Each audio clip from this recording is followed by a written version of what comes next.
Hello. It's September the 10th, 2020, 7:39 p.m. right now as I'm streaming this live. Tomorrow will be the 19th anniversary of 9/11. You know that infamous day, September 11th, 2001, where I believe about 5,000 Americans died with the acts of terrorism that took place against the U.S. Well, and it was a very sad day for what happened. All the lives that were lost, all the property damaged, the economic ramifications that took place, and the worldwide stability that were to be compromised from then on to this day.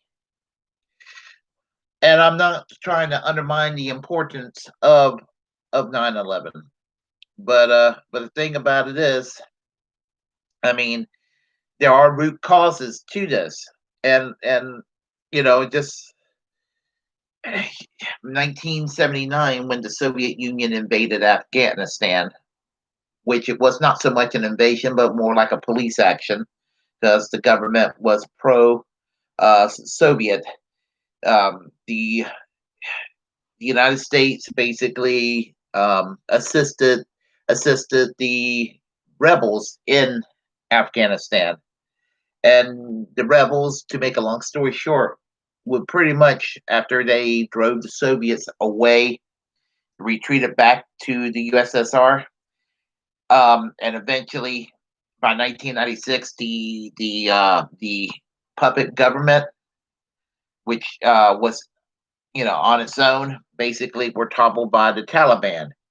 You got to understand that the Taliban and that the Al-Qaeda network, which was situated in Afghanistan, were supported initially by the late Carter administrations and throughout the Reagan presidency. And so basically, the military assistance we gave to these rebels in Afghanistan led to the new wave of terrorism from the Middle East that the West has to deal with today. The United States pretty much enabled that unintentionally. I'm going to say unintentionally. Um, well, Osama bin Laden started to become a big problem in the 1990s, committing acts of terrorism in places in Africa and some places in the West too. And of course, what happened with 9/11, the World Trade Center, the Pentagon, and an attempted act of terrorism toward the White House that got it derailed in the countryside of Pennsylvania. Those brave passengers fought the terrorists on that flight. Well, because of 9/11, we had basically we ended up with perpetual war in Afghanistan, in Iraq, and elsewhere, but predominantly in those two places. Um, our domestic civil liberties, which was not all that great a shape to begin with, went even further down the tube in terms of individual rights, because we still live with the Patriot Act to this day.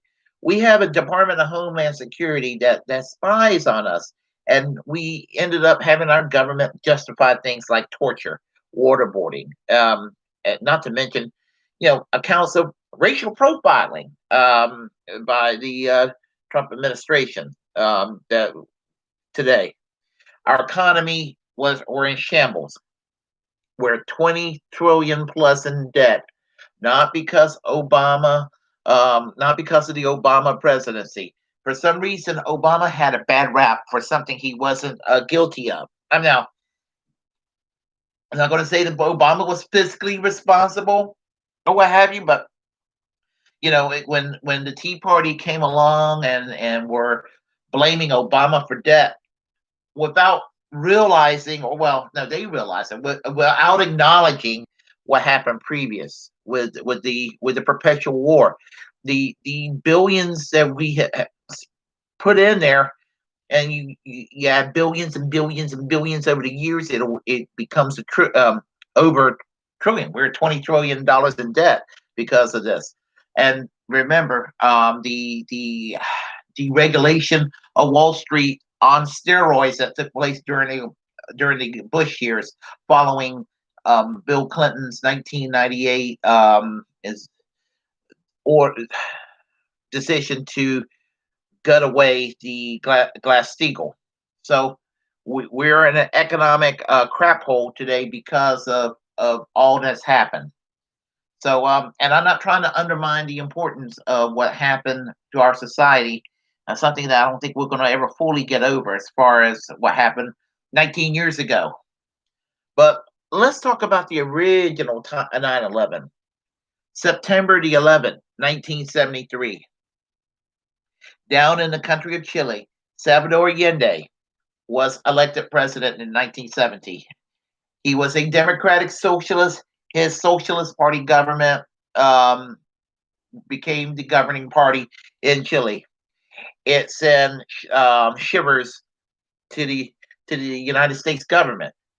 Again, a lot of ignorance takes place. Salvador Allende's Socialist Party was essentially a social democratic party, a center left party, no different from social democratic governments in places like Austria or Germany or Sweden, or labor governments in Great Britain or Norway or the Netherlands, or socialist governments in places, in like Italy at that time.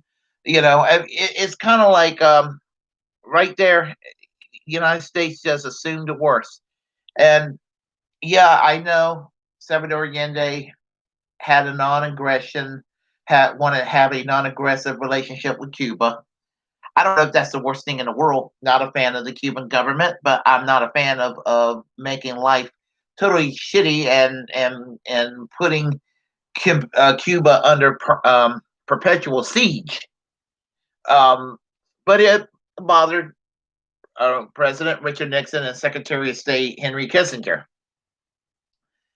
The CIA, the U.S. government made life as difficult as it could be for President Allende. Allende engaged in a series of reforms, and again, they weren't all that radical. Um, but the United States saw Chile as becoming a communist bloc nation, or the Western Hemisphere, and they had in their minds that, well, Cuba's bad enough. We're not going to put up with Chile. Well, in on September the 11th, 1973, the CIA and the military, headed by General Augusto Pinochet, violently overthrew the government of Chile, and basically the Salvador Allende died under mysterious circumstances, and I think he was murdered, of course. And the country became a military dictatorship for the next 17 years. Um, Political parties, left-wing parties, were banned. The socialists, the social democrats, the communists, even some placid liberal parties were criminalized. They were put in the camps and were tortured. And the Chilean government's favorite method of executions were helicopter rides. Basically, they took political dissidents, they take them to a flight on a helicopter, and literally push their political dissidents out of the helicopter, out from the sky, plunging to their deaths. The government was cruel. Freedom of speech was curtailed. Um, Trade unions were pretty much banned. And as I said, leftist political parties were criminalized and with their leaders put in prison. The U.S. government sent an economic team of advisors from the Chicago School to help Augusto Pinochet basically experiment with the economy. And this dictatorship basically privatized everything that could be privatized in Chile, and banned the unions, and basically had what would be called an Austrian school or Ayn Rand wet dream of extreme corporatist style capitalism, where businesses pretty much made the decisions for the economy of Chile without any public input or as little public input as possible. Well, this lasted for 17 years. And then finally, in 1990, there were democratic elections after international pressure. And I think the arrangement was that Augusto Pinochet was to be made senator for life if he were to go along with the elections. Um, the point I'm trying to make is that this is what the United States did, and the people of Chile were terrorized. And I've talked to quite a few people from Chile over the years, and the people of Chile are wonderful people, nice people, the ones I met, but they understandably have a problem with what the U.S. government did to them because it was misery what they went through. Um, and it's Cuba to this day, Venezuela recently, and Chile in the 1970s were not the only countries that the United States liked to bully around. They bullied around the Jamaican government of Michael Manley in the 1970s, and they bullied the Nicaraguan government of Daniel Ortega in the 1980s. And this is just things that the United States tend to do. And so, but we need to remember that Americans were not the only ones that suffered from 9/11. Ask the people of Chile. And no, they weren't a bunch of Middle Eastern terrorists in Chile's case. In Chile's case, there were a bunch of Americans who felt entitled to bully around another country for initiating policies that I think were relatively harmless, but the U.S. still objected anyway.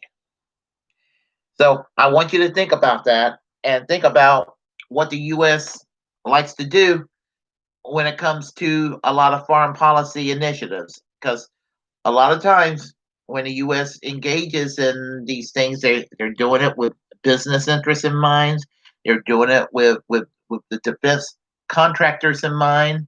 And remember, when Dwight Eisenhower left the Oval Office in January 1961, he did warn us about the military industrial complex and its overreaching power that we are living with to this day. So basically, food for thought. If you like what you heard, press like, subscribe, comment. Um, if you have something you want to say as a free speech absolutist, it's incumbent upon me to say use that platform to do so because we're all the muckrakers of our time. Remember to like, share, comment, subscribe, subscribe, subscribe, hit that bell, subscribe. And until next time, peace and Bernie Sanders for president in the year 2024. And no, I wasn't kidding when I said that.